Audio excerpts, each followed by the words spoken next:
There is more than that which is empirical, and there is no empirical fact that is any more a part of your story or life, Peter, than my own.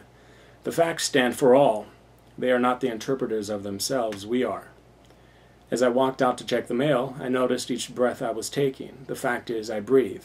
That breathing is necessary for life. The function is a fact. The value or the meaning is not, until, that is, we enter into a created realm we've established, if indeed there is no God. This created realm we've established is one based upon philosophy, society, culture, maybe other things. Although some speak with contempt towards theism and theists, thinking that mocking us is some reasoned argument, they are not willing to see the place of the imagined that they begin with. Now, I have no qualms with science and its current advancement in understanding concerning the age of the earth and the manner in which they advocate life is developed over time. However, far too often I have seen some atheists speak as though science and their philosophy was one and the same. They are not. Evolution is not self-aware. It created, but with no intent. If there is no God, there was no purpose behind it. Non-organic suddenly gave rise to organic, and in time, via random mutations and natural selection, eventually, here we are.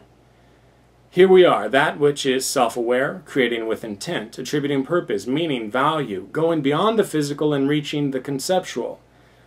Unusual how that which was physical gave rise to us, who is able to go beyond merely physical and reach the realm of conceptual.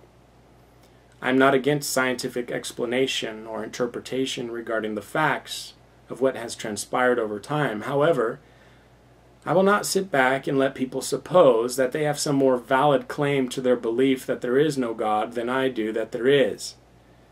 Some atheists assert that although we experience this longing or sense that there is a creator, and this experience is very real, it is nonetheless not reliable. It's an illusion. They say it's not a justified basis for belief. When the experience of life and oneself goes contrary to the created meaning and dogmatic philosophy that gets wielded by some atheists, like it's empirical fact, then they tell us Christians how foolish we are, our weakness of intellect, or emotional instability, or the inability to think rationally, or a desperation for needing something more.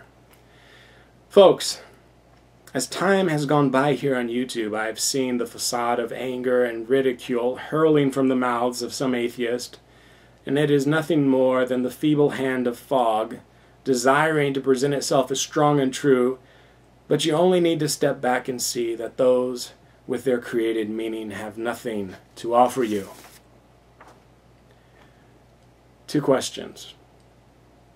Do you agree that we are the interpreters of the empirical facts?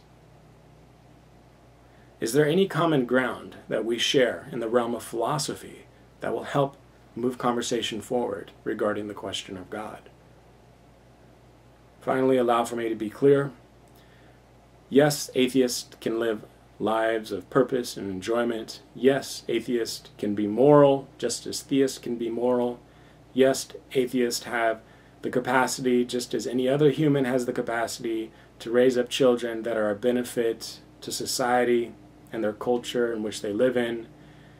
The discussion is not concerning those things. I am hoping that the discussion rather will be in the place where I think it rightfully belongs, and that's in the philosophical arena, which, albeit sometimes is more difficult, more confusing at times, frustrating. Nonetheless, I think that's a better place to be, to have more meaningful conversation as opposed to generalizing each other and telling each other how much we suck.